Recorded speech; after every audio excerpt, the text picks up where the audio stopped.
Ayan, andito po ako sa Palasan, sa aming Mother Church.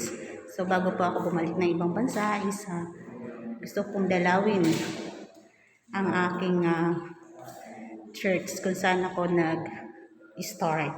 So, ito po ang aming Mother Church dito sa Palasan. Atin pong silipin.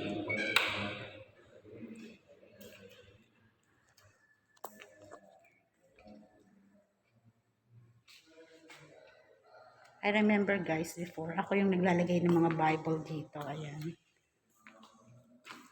Siyempre, projectionist din ako before and song leader.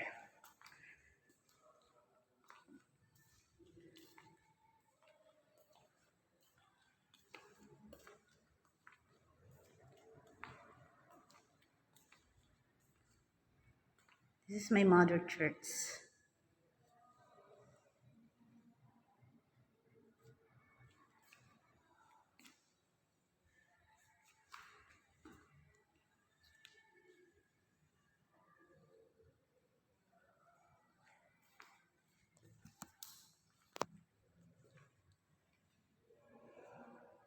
Yan, may mga aircon po yan. And aircon is 1, 2.